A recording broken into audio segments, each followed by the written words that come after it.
Far too often, LGBTQ plus business owners believe they have to choose between authenticity and being successful. Through these real-life stories, LGBTQ plus listeners aspiring for success can gain valuable insights to navigate their path to being both queer and successful.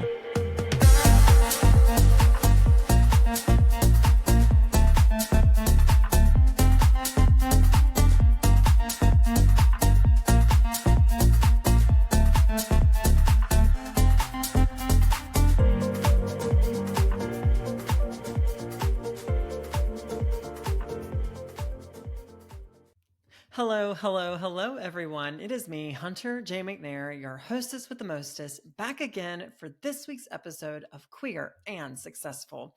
Now, this week, I am joined by my good friend, again, Mon Kramer. Mon Kramer has been on the show before sharing their story, and this week, I'm so excited to have them back talking about niche farming. Mon has built an incredible business selling millions of dollars worth of real estate on their own, all through targeting the LGBTQ plus community in Philly. So if you've never heard Mon speak, you are in for a treat. Take a listen. Hello, everyone. Welcome back to our weekly successful call. This week, I am joined by my good Judy, my good pal, Mon Kramer. How are you, Mon? I'm good. Thanks so much for having me. It's good to be here. Good to see everyone. I know. And you've been on me and you have done a podcast together before with Queer and Successful. And I know that your business is really amazing. And honestly, like you don't give yourself credit for how amazing your business is. Like we always end up talking about this because you're like, I don't think I do that much. But didn't you sell like 60 houses last year? Yes, I think my unit count was 62 units, which, for the Philadelphia market, it was like 16.55 million in volume, which, just so you know, different sales prices and things. But yeah, 60, I think it was 62 or 61 units. Yeah. We were talking about this before we got going, but that was also as what we would call an individual agent. So you're at least the only salesperson in your organization, right? You've got some administrative help, but otherwise you're doing that all on your own. So I'm going to reiterate it more because I want you to constantly acknowledge how amazing that is. Especially as a person who is in the LGBTQ plus community and someone who markets specifically really to the LGBTQ plus community in Philly. Yeah, there's really no one else. I mean, I know, as far as real estate goes, I know there are several other LGBTQ agents in the city, but no one else focuses on the community in the way that I do. Their branding, you wouldn't know necessarily that they're LGBTQ. Whereas it is very clear when you work with me or come across my website or my social media, it's very clear with, I'm very open, keep everything transparent. I really want people to be able to see that when they come across my page or my information for the first time. So there's really no one else in Philly doing what I'm doing. Yeah. It's kind of wild that you would think like in Philly there would be people who would like do it. I don't know. It's one of those things like you would assume, but it's the same thing here in Raleigh. Like they don't market to the LGBTQ plus community. They don't lean into that niche. What do you think inspired you to focus on that? Like how has it really shaped your business approach?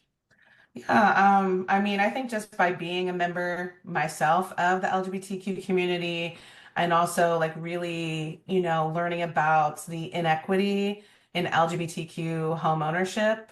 That was, just that gap in home ownership between LGBTQ plus homeowners versus non-queer homeowners is pretty stark. And I just think that, at least in Philly, anyhow, every place is different. In Philly, I think there was a need for it. I think because there was no one else out there doing what I was doing, it made sense for me. And honestly, like, I'm a person that, what you see is what you get. I very much, wear my heart on my sleeve. And so I like to show up as my full authentic self. And it just made sense to like put everything out there. And I think in the beginning, some people were concerned, or it might have been too niche focused or too specific, but it's really turned out to be great for me. And I have found a lot of awesome clients that way, great community that way. And just now, especially now, like so many people are seeking out queer-owned businesses and services. So like, and me personally, anytime I can hire someone who is queer, I will do it. That's just always my first go-to. It's fascinating because me and you talked about this before, but I have facilitated panels and been on panels around this specific topic around niche or niche, however you want to pronounce it, farming and doing all that kind of stuff. And one of the most common maladies that you hear is there's a need for it, right? There's always this moment of identifying what the need is, especially within your community. And I think that people, like you mentioned, do get kind of afraid that there's going to be a bit of, I guess, pushback on, this idea that if you lean into one specific demographic, that it's going to hinder your business. But do you find that it's quite the opposite effect? Quite literally the opposite effect. They couldn't be more wrong. And I think now, it's funny because in the beginning, I started in 2018 in real estate. And so, several, a couple years after that, then people started calling me. And they're like, oh, wow, how are you doing this? How are you doing that? And they wanted to pick my brain. They wanted to have meetings with me. They wanted to get me to join their team or move brokerages or do something. And just the phone calls, the recruitment was just nonstop. And I'm like, well, I guess that means I'm doing something right. Well, and I think it's just that ability or that willingness to kind of like fall on the sword of it, right? Like you also just become the expert. Like I mentioned to a lot of the people that I've talked to around this topic that when we say niche, it's really, or niche, I'm going to do this the whole call, by the way, niche, niche, until I say the wrong thing and then we'll have to stop. But I've talked about this where when we talk about niche marketing, all we're really saying is that you're falling into a specialty, right? Like you're really just saying, hey, I specialize in X, right? Or Y. I specialize in selling to the queer community or working with the queer community. I specialize in first-time home buyers. It really can be any type of specialty, but I think it's that ownership of it that distinguishes us from the rest of the competition. And I know for you, identifying those needs for the queer community in Philly has been fruitful. What type of strategies do you think that you've utilized to do that? Like if someone was like, I don't even know where to start. As far as niche farming goes, Yeah. I would say if you're looking to start in a niche specific area, I would say my recommendation is to either be a part of that community yourself or to be very passionate about it and to be very knowledgeable about it, to have that education about it. Because I would say if you have one or the other, that's all you need to get started. And, you can kind of make yourself the expert in that situation and let your social media, your website, your branding, do the work for you and put it out there so that people know, what's important. Like, maybe you're a divorcee and you want to focus on divorce clients only because you truly understand going through that process and you learn so much yourself. Maybe that could be your area of focus. But there's so many areas to focus on that, really just comes down to what you're passionate about and what you think will make the most sense for you and your business. And that's funny you say that because people do ask me the same question. And the first thing I usually say is like, well, you need to first ask yourself, who am I? That's really it, right? Like, well, who am I? I mean, I'm not going to market to dog owners when I have three cats. I mean, I could. I mean, You could if you're very passionate about cats and also love them and like, but to dogs, they mean like I'm not dogs, gonna yeah. switch up my. And I think that's the thing, right? Is like the reason we would say that is not because like it's not just that you relate. It's also because like you want to make sure that you're going to be passionate about it, right? Like really like because you do have to fall on that sword. You do have to kind of really lean into it. You have to put yourself out as that expert. What do you think have been the steps you've taken? Like you mentioned the website, and we briefly touched on social media. How do you think you've developed yourself as kind of credible amongst the queer community, your niche? Yeah, that's a great question. I would say I provide a very high level of service to my clients. And I do that because it's what I would expect if I was hiring someone and I would want that to be my process. So my level of service is very high. I'm with my clients literally every step of the way. I'm available almost at all times. Like I'm very reachable. I have a very good follow-up time. I have a 24-hour response policy. So whether that's email, texting, whatever, I'm like on it. And that's not for everyone. That might not be your jam.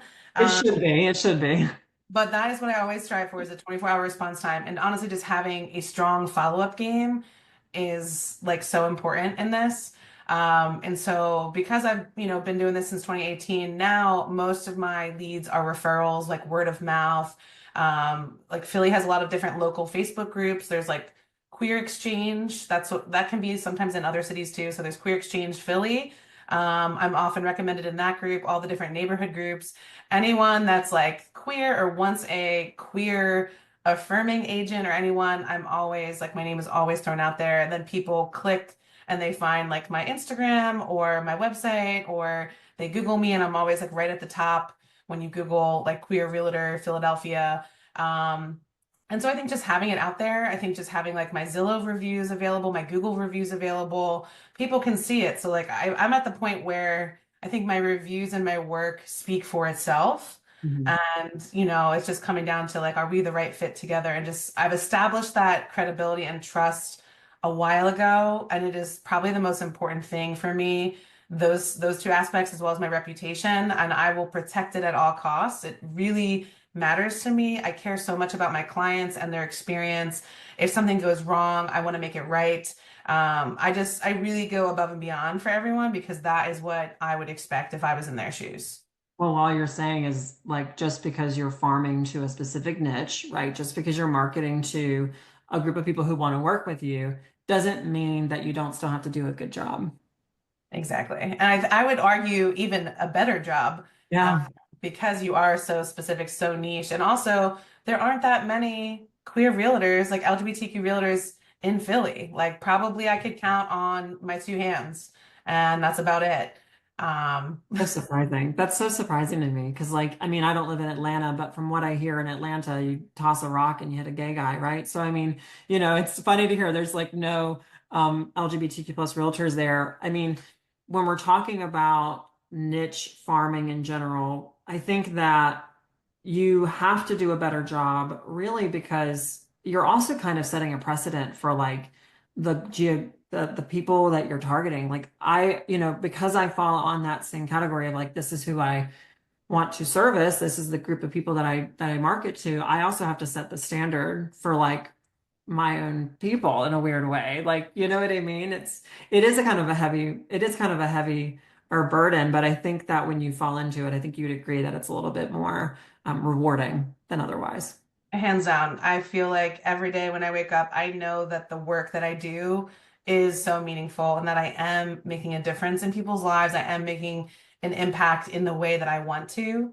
I don't think I could do this work otherwise. Like, let's be real, like it's a very grueling career, I think.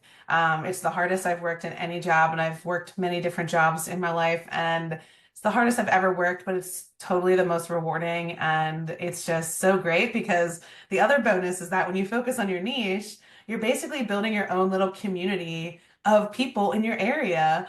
And that's honestly my favorite part. And then, like, when my clients meet my other clients and they didn't know, and then it's just like the community just keeps growing. And so it's really fun. I love that aspect of it.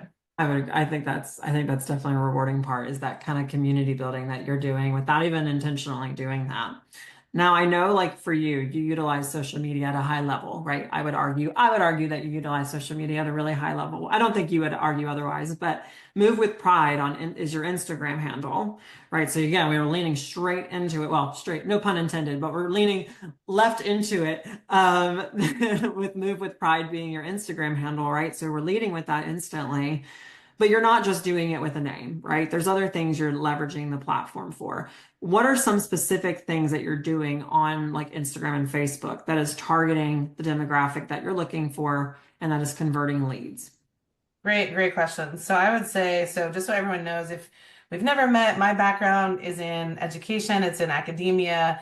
I am a former French professor at a local Ivy League school, university here in Philly. And so that's what I really was doing my whole life up until real estate was teaching. So I love being a teacher. I love also being a student. And I take that educational approach and I put it on my social media. I intentionally crafted specifically my Instagram to be an educational resource so that when people come to my page, they can view my highlights, they can see like stuff about the home buying process, my home buyer workshop in my bio. They can sign up for my newsletter. They can read my client reviews and testimonials. I don't just share the reviews, I share their stories. And to me, sharing people's stories, other people's stories, is so helpful to put out there and amplify so that other people, and also specifically queer people, can see, hey, there's another queer person just like me who just did that. Maybe I can also do the same thing. And so I think just having that intentionality behind my Instagram has been very helpful. So it's really an educational resource. That's the biggest thing because I never, like, my biggest pet peeve is like, if I'm gonna attend something, a class, whatever, like, and just like y'all here on this phone call now, I want it to be as valuable as possible. So like, I want to bring, and it's the same approach I have to my clients. I don't want to just spam them with anything. I want to give them a nugget, something to think on, like a piece of information, something that's valuable, that's free, and that's accessible. So I want it to be there. People can easily find it. And that's just like how I've crafted my social media intentionally. But that might not be for everyone. If education's not your approach, maybe you can add value to your clients in a different way. Well, I think it's fascinating about what you're saying, though, is like, I think people hear niche marketing, and now I have to say niche because you said you studied French and it's a French word. You hear people talk about niche marketing, and I think people assume that means that everything you do has to, in some way, like kind of correlate or match with that niche. But like the reality is a home buying seminar doesn't have necessarily anything directly correlated with the niche that you're targeting, right? It's just all you're doing is providing value under this kind of authentic umbrella of this is who I am, and I'm leading with that, and everything else falls into that. Totally. I would say if I had to choose like two adjectives to maybe describe me, or what at least I hope people get and take away from when they see my page, is that I would say authentic and vulnerable. And I have had no issues showing up as my full self. I've never been able to hide it, honestly. So I'm just like, I'm out there, but being vulnerable, didn't come naturally to me. And I was, I try to keep things, like more private in the past, but I've taken the opposite approach, and now I just open up and I share with social media, and it's really helped me to connect with other clients, for other people. They see what I'm going through. They see, like, and it could be anything. It could be personal related, it could be family, it could be business, it could be, about my dog or my cat. Like it could be anything, but just sharing that piece of me, I think people see like, oh, this person's a human too. And, I think a lot of people can relate with that.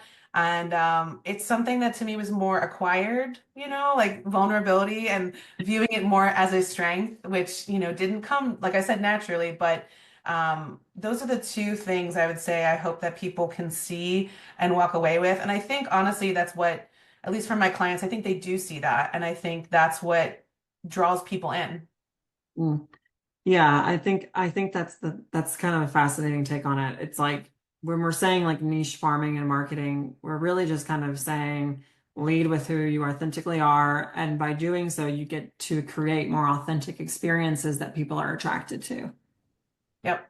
It's not behind this like facade of like, oh yes, like I'm just like everyone else. No, I'm going to lean into the fact this is who I am, and you kind of want people to buy into who you are, which is kind of like niche farming, but also like a branding exercise at the same time. Like, so it's kind of this kind of fascinating snake eating its own tail, if you may. Like, it's a kind of a win-win as a whole. Now, for you, you are focusing on a specific demographic that, as we mentioned, some people could be afraid to lean into.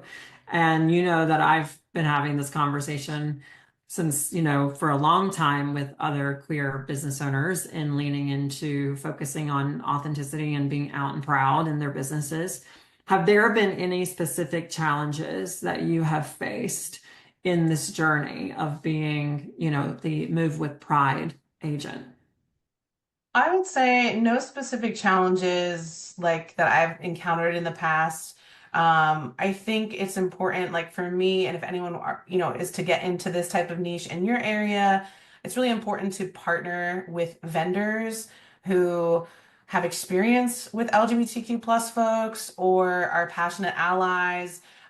So everyone who I partner with from in the entire real estate process is either queer or they know enough about LGBTQ people where I'm comfortable introducing my clients to this person because pronouns are really important to me. Not misgendering someone, not assuming who someone's spouse is, what their family structure is like, what their job is, like there's a lot of judgment around these things. And so I think it's just really important to partner with those people so that your client experience is, basically like the equivalent of you every part of the process. I think partnering with people who know stuff is really important.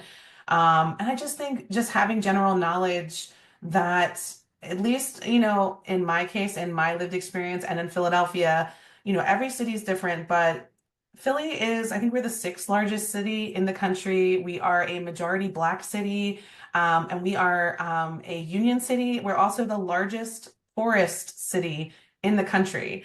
And I think just to know, like for me, having, grown up here, been here my whole life, knowing that and having that information is really important because a lot of my clients will need help buying houses, not just with advice and guidance every step of the way, but financial assistance, grant monies, programs. You need to really know how to best help your client succeed in this whole process. And so, like, I think not every agent is willing to do that. At least, from what I've seen, I do not focus on luxury clients, for example. I would argue that Philly isn't a luxury city. If we say it's a gritty city, I love Philly. It's so great. We're very much like a blue collar working class city. Go Birds, baby. Um, you're I don't like, know what that means. I'm gonna say yes. go Birds. Big birdies. Yep. So I just think it's important that, you or, whatever your niche is, that you have all the knowledge, experience, and that you partner with people who also are familiar with folks in that niche. That's Well, all. and I think what you're saying too is like, I think when you're saying vendors and you're saying these people that you work with, what you're really saying is like, I want to build a team of people, right, who think and work with my people the way that I would. And I don't think that that's something that necessarily has to be niche specific either. Like, I think that every business owner should say, I should be looking for vendors and, people who work within my industry that are going to work with me and treat my people the way that they need to be treated, right? To hold the level of standard that my business is. So I think it's one thing, like I think it's very valid in niche marketing and farming to do that. But I also think that that transcends, even if you're not niche marketing, like why would you not to find a vendor who treats your clients the way that you treat them, right? That shouldn't be a far-fetched concept. Now, networking within your community, right? You're networking within your community. Is that a strategic part of like your strategy? Do you go out to networking events? How do you tackle that?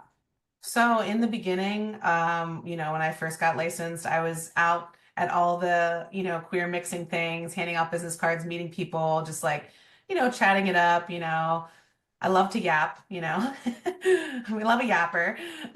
And so I think that was important more so in the beginning. Now I would say I'm strategic about events that I sponsor. So like Philly has a Philadelphia Freedom Band, which is like the queer band, like a community band, and they put on like concerts twice a year. So I'll sponsor an ad in their program. And like, so I'm targeting people who I would want to work with and that they could see me if they don't know about me. So I typically focus on like LGBTQ events and where I can be a sponsor.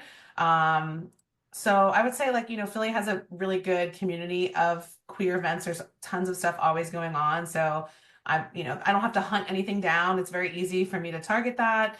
Otherwise, like networking, I mostly just use social media and kind of put myself out there. And then 2 years ago is when I officially like kind of got involved with the Keller Williams Rainbow Network, which Mhm. my goal for 2023 was to really meet other queer agents in other cities and different states all over the country, because I was having more and more people attend my homebuyer workshop who needed a queer agent in another city. And so I've worked with many different agents in the Rainbow Network and have closed many deals for people. And it's just so reassuring to me that my clients would get partnered with someone, who I know they're going to be safe with. Um, so I'd say that was pretty strategic of me in 2023. And, I met awesome people that way. And it's just great because my home buying workshop, which is kind of, I'd say more so like, I guess, not really networking, but it's more so like marketing. My home buyer workshop is virtual. It's, I hold them every single month. And I do get people who are not based in Philly. Like, you don't have to be based in Philly to attend. I make that well known. And people have come from other cities, and I just kind of connect them to a local agent there. Well, what you're saying too is like what I've kind of discovered by targeting a niche is, or a niche, gosh, I'm going to keep doing this back and forth all call today, is your world kind of, you think your world to be small, but your world kind of grows when you focus on something so specifically.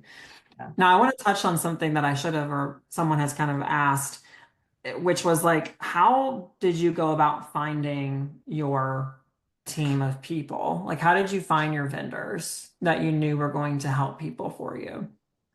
So that is always, we'll call it a work in progress. I'm always looking for people.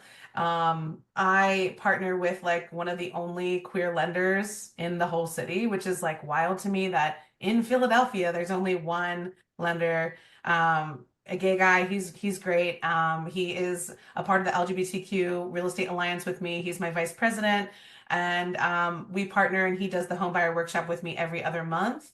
And so I'm always, it's not like I put out ads out there. I just kind of see, but I did curate a list for local vendors for my clients. So I have a Move with Pride vendor list, and it's categorized alphabetically by service.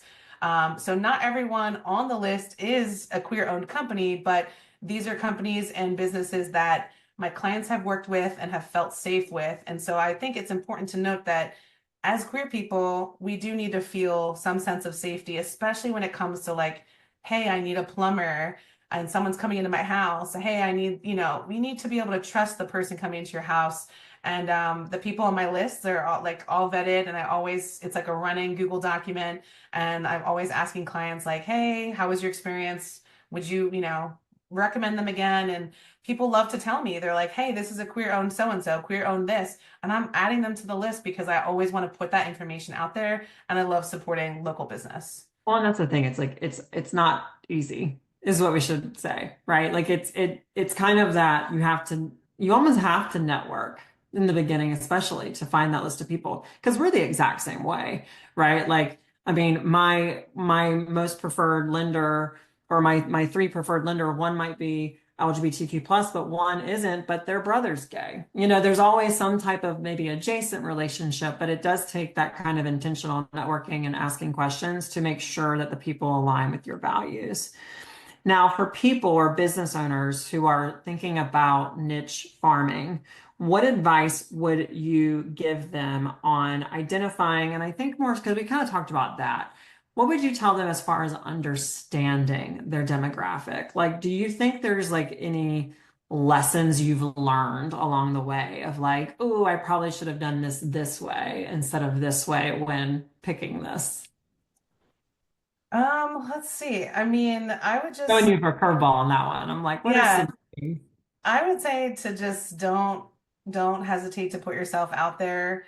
I mean, be smart. I don't know what cities y'all live in and how the community is there, but whatever niche you focus on, I think if it makes sense for your business, if you think there's a good market for it, maybe it's a passion that you have, maybe you can connect with someone who's already doing it. You don't need to necessarily reinvent the wheel. But I think it's important to meet up with people. So that's literally what I did in 2018 before I even got my license. I was still in classes. I met up with the only five LGBTQ realtors in Philly that I knew of at the time. And so I had coffee dates with all five of them, picked their brain, and I was just like, tell me everything. And just, that's what I did. And so but none of them were really marketing themselves that way. And I just wanted to hear from them as queer people in the industry, how it was like, but none of them made it really a part of their business. And I think just knowing myself, when I first started out, I was on a team and everyone, who worked with me, they didn't really want to work with the team. They wanted to work with me. And so I was always very different than everyone else on my team, always kind of have been. And so I knew just kind of branching off on my own and making this into like a thing, like a company, a website, everything, Move with Pride. I just knew it would be fine because so many of my past clients when I was on this team, they weren't, looking to work with the rest of the team. They were like, oh, we want to work with Mon because, maybe they're queer themselves or whatever. They saw stuff. But I think just circling back to kind of what you said in the beginning, Hunter, of like, if you have to think about who am I? Who are you? What are you passionate about? What can you really see yourself doing? Because I think in order to succeed in a niche specific market, you really need to be passionate about it. You need to be able to like wake up and be like, yeah, this is what motivates me. It's meaningful to me. And so we all find meaning in different ways. And, maybe that is a different niche, who knows? But there's something out there for everyone, is really what I like to say. And I want to talk about because you said you met with the five lone LGBTQ plus realtors that were in Philly, and you met with them and you kind of started asking them all these questions. Like, why do you think that they weren't passionate about it? I'm not sure. I think one or two of them were older. Not to say that their age necessarily had anything to do with it, but sometimes I find that older queer people are a little more reserved, or how they were raised or grew up, they kind of had to hide that part of their identity. It just, didn't come natural to put it out there. For me, I've just always had all my stuff out on Front Street, we'll say. Um, so it's just, this is me and like I can't hide it even if I tried. Um, I don't truly know. I didn't ask them that question, but I think people knew. I think maybe like, occasionally I'll come across someone who has like a little rainbow or rainbow flag in their bio but that's it. That's the only thing. They don't really use it as part of their marketing or anything.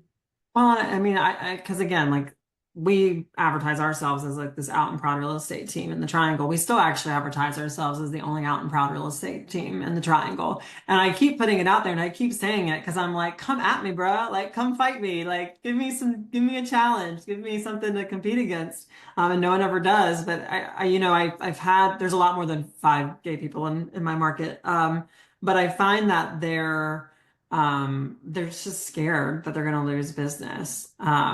And it's fascinating just because I don't think I really think it just comes back to what we've talked about, where it's like, you just have to be really passionate about it. And if you're not really passionate about it, you know, Yeah, and I do want to say too that just because you focus me or in general, if you focus on a niche doesn't mean that's what you only do. Like for example, right. I'm not going to discriminate against a straight client. You know what I'm saying? Like I'm just saying like my little tagline is helping folks of all genders, all sexualities, all family structures buy and sell homes with confidence. So it's kind of like a if you know, like it's like a little rainbow signal, like, okay, this person's queer and I'm queer, like great, I want to work with them. Or like I've had clients who are straight and they want to support and give money to a queer realtor is important for them.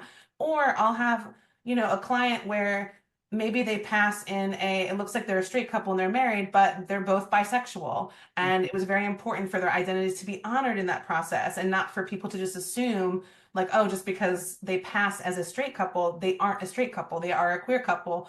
And so everyone has different reasonings for about that. So like I'm just putting out there, like I literally work with folks of all backgrounds. but I put it out there with a specific focus, of course, on the LGBTQ community. And so I think that language is important. So if you are focusing on a niche, know that like you're not going to turn away business from someone else if you're not a part of that niche. You're still going to help everyone, right? Because that's the kind of service you'll provide. But I think having a little signal out there is nice so that people can find you if they want to find you. And then a bonus point if they're, they still want to work with you and they're not in the niche. Well, I think it's the thing. It's like being more inclusive doesn't make you exclusive, right? Like when you have a business where you say, hey, we're inclusive, you end up opening more doors than not. Totally. Agreed. Right. I mean, it's just what it is.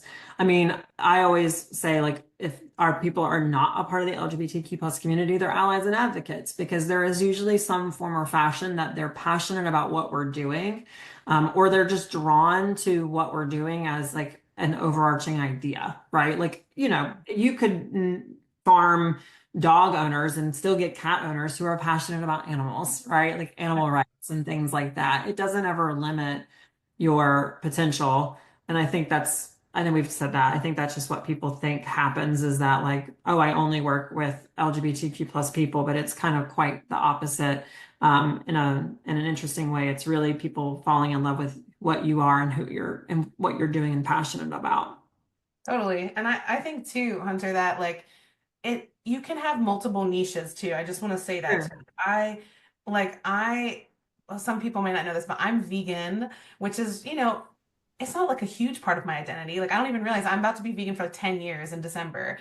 But like there is actually a vegan realtors networking group, and I'm in their networking group. And then some people have literally hired me because I was vegan, not necessarily because I was queer or trans. Like they were like, we want a vegan realtor. It's really important to me. I'm like, great. I feel the same way. We have the same values. So like you can have multiple parts of your identity or your niches, not just kind of like, tunnel yourself into one area. So like we're all multifaceted people. We all love different things. And like I just think that's funny that several people over the years have worked with me because they found me like because they wanted a vegan realtor. Like that was important to them. And like I just like have that in my bio, but like, I don't necessarily put that in my marketing and my branding. But if you visit my Instagram, you can kind of see the things that I'm passionate about. It's not all just real estate. I talk about personal stuff too. I talk about queer and trans stuff, animals, vegan stuff. I love supporting local business. I love food and eating and just like I work out and weight lift and like sometimes I'll post about that and you never know what people are going to connect with. So like Yeah. put yourself out there and like find out what you like, what are your identities, and like you just never know who's going to find you and connect with that one thing. Well, and there's, I see people in the chat that are saying things about how when they're promoting themselves in specific ways, they're just attracting the energy that they want to have in their world. And I don't even think that has necessarily even much to do with it does have a correlation, but I think that we talk about this all the time. When you have a client who refers you another client, you usually assume that the person that they refer is going to be just like them, right? For better or worse, you assume that that person is going to be just like them. And so by really targeting, and I'm very visual, right? So I look at this like sphere, like your group of people. When you target people outside of your sphere, but correlated, you're just growing, you're growing into these categories that are just finding people that are like you and that you want to work with. And obviously, our market and every business's market is constantly evolving, right? How do you stay informed about changes that specifically impact our niche?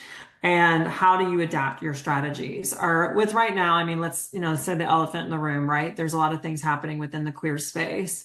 Are you business as usual right now, or are you leaning into it as like, this is more of, I need to be representation now more than ever? I would say it's kind of a mixture of both. It's business as usual, at least in Philadelphia. So like I'd say I'm pretty informed on a higher level on local politics in Philly because that's really important to me, and also on a state level. I mentioned earlier, but I'm the president of the Eastern PA chapter of the LGBTQ Real Estate Alliance, and there is a Pittsburgh chapter president as well on the other side of our state. And so that Melissa and I will talk about stuff. And like there was a bill that was introduced, some lawsuit coming out that came out like 2 weeks ago that we were both in communication about that could affect everyone on a state level and take away like basically protections for queer people under gender. like SOGI stuff, so like sexual orientation, gender identity on a state level. But in Philadelphia proper, Philly is a sanctuary city. We have the highest level of protections for LGBTQ folks. Um, I've personally helped a lot of people relocate here this year and the last couple of years from other various states to come to somewhere that is more queer and trans friendly. I will say, like, Philly is very queer. It's not just very queer, it's very trans. It's normal to, you know, meet other trans people in Philly, to see people out on the street, like to have trans events. It's a pretty open city, I would say. And so I think a lot of people are looking for more areas where they can, feel safer, especially with, under the current administration. So it is business as usual, but I would say the other half of that is, I think Q1 so far of 2025 has been a little cautious, like wait and see what's happening, with all this chaos. So some people I think have just been a little more thoughtful, people who have jobs at the federal level, people who are in higher education. Really just depends on the specific client. So I think people are just being a little more cautious, maybe slightly hesitant about things like that. I've met up with a couple other queer and trans entrepreneurs in Philly. Like there's a trans wedding photographer local who's also one of my clients, and they've kind of been down as well for Q1 because you think about it and like what requires a lot of money out of pocket, buying a home and also paying for a wedding.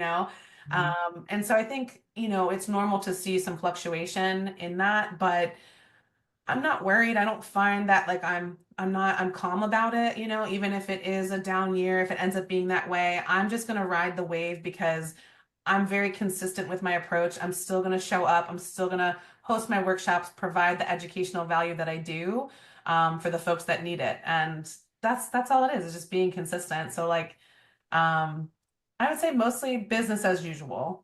Yeah. Yeah, I know it's a loaded question, and I think that we have to remember that when you're going into this kind of business direction of niche farming and falling on the sword, right? Like what it really means is just that, like you've got to ride whatever wave happens, and be the expert and be, constantly able to be empathetic to what is happening. And at the same time, as a business owner, like it's difficult because you never want to alienate, but you have to fall on the sword of what you're doing. And again, I think what the beauty of it is when you're niche farming, you're automatically finding people like you, and it's kind of a non-issue there. So I think it'd be a scarcity mindset to think that you have to adjust any. Totally. And I think that's really important. That scarcity mindset, like that was something that, I grew up in a household in a single parent family where I never thought I'd own a house, a somewhat food insecure household as well. And I just, it was very, I'm still in therapy. Everyone should be in therapy, but I've worked on this for years and years now to get out of that scarcity mindset, that survival mode, because just we're constantly surviving, and I wanted to just give my nervous system a break and just say, you're good. Like you've built this business, it has sustained you. It's really just going to carry you through, and that is what gets me through at the end of the day. But it is not easy. It was not easy to get to this mindset. So even just saying scarcity mindset versus abundance mindset, these are things that you really, for me anyhow, were acquired that I really had to work on because they did not come naturally to me. Yeah. I'm curious, you've taken the KPA, the Keller Personality Assessment. Have you I taken don't, that? I don't All think right. so. Okay, we're gonna have to take that because I want to see what your optimism falls on the categories. I have I'm a to. very optimistic person. Okay, okay, yeah. Well, I think what I'm getting at with that is that we have to always balance a little bit of optimism and skepticism, right? It's good to be a little skeptical, and I say it all the time, like it's okay to look at the dark, but don't stare at it. It's okay to look at the dark, but don't stare at it. So before we go into Q&A, or just conversation with the rest of the group, I just want to ask, looking ahead, do you have any specific plans for expanding or evolving your niche's focus? And how do you envision the future of Move with Pride in serving the queer community? Oh, good question. I'm a solo agent, an individual agent, so I have, it's just me. I do have an admin who is my partner. They got licensed last year, about a year ago actually. And they do a lot of my admin work. They help with my newsletter, social media stuff. So I've kind of like expanded in a way, they had been helping me for a couple years, but now they help, now that they're licensed, they work with our rental clients. So that is kind of expanded in the last year.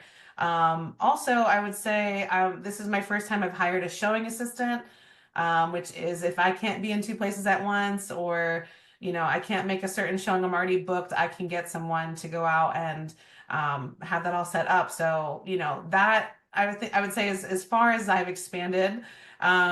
I got my broker's license, which I understand is very different in all states. And Everywhere. Yeah. that in some states, it's not a big deal. Like I have colleagues in other states and they literally, oh, we only needed 15 hours of education. I was like, what?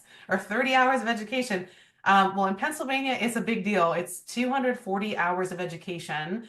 Of course, the national and the state exams. The state exam is notoriously difficult. So I got that my broker's license over the summer.